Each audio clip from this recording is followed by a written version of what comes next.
Hi and welcome. In this video, I will walk you through the process of converting from a true built-in refrigerator, 36, 42-inch wide, 48-inch wide, even 62-inch wide, over to a freestanding refrigerator, and what to look for when you're shopping for refrigerators and just things to consider.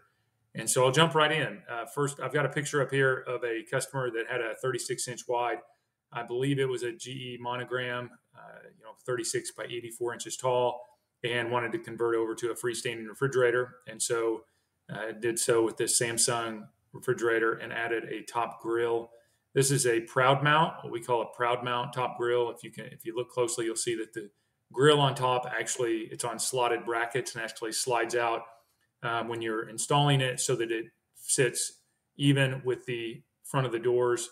And then there's also some side trim on the cabinets that extends all the way down to the floor from the top of the grill to give it a little bit cleaner look. And so, segue into what to look for in a refrigerator. We made a video a while back showing what to look for when you're shopping for a refrigerator if you're truly looking for kind of a built-in look. And I'll put a link to that down in the description.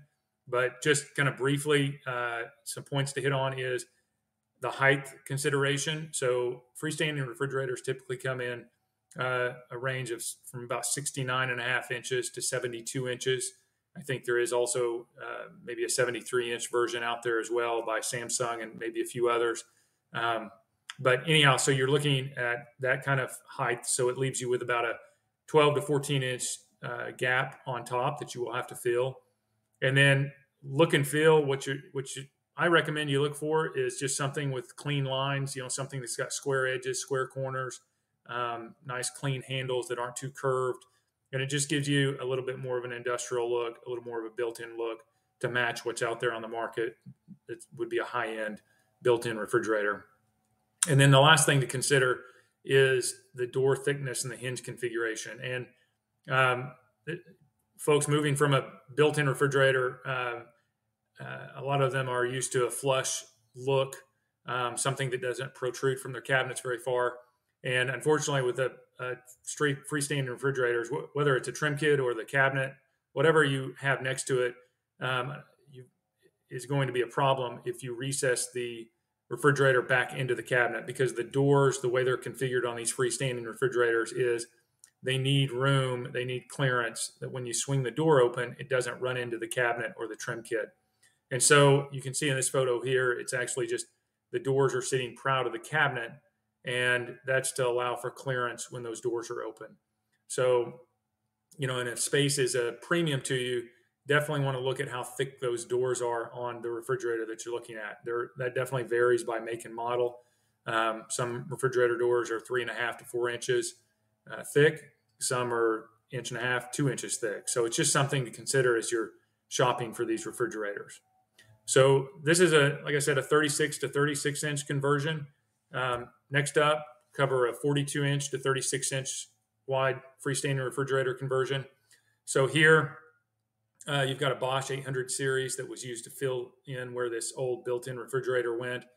And the grill that you see on top is what's called a flush mount grill. So you can see it actually sits back a little ways from it's hard to see in the photo, but basically you can see the side trim, the 3-inch wide side trim pieces actually overlap the grill, and the grill sits back a little bit farther than from the front of the cabinet.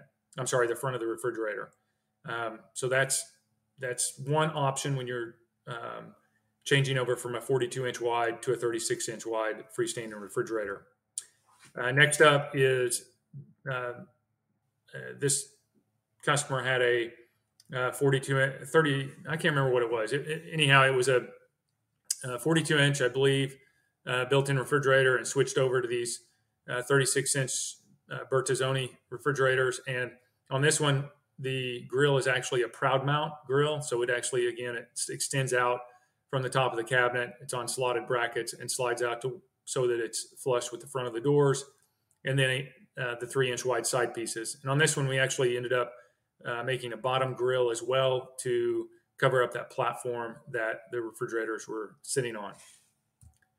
And lastly, as an option, if you would like to not go with that much metal around your refrigerator, this customer was able to match the finish of their cabinets well enough that they filled in a part of the gap with wood filler board, and then used a trim kit just to give that Bosch 800 series a more built-in look rather than using all wood. So that's just another option as you're considering how to do this.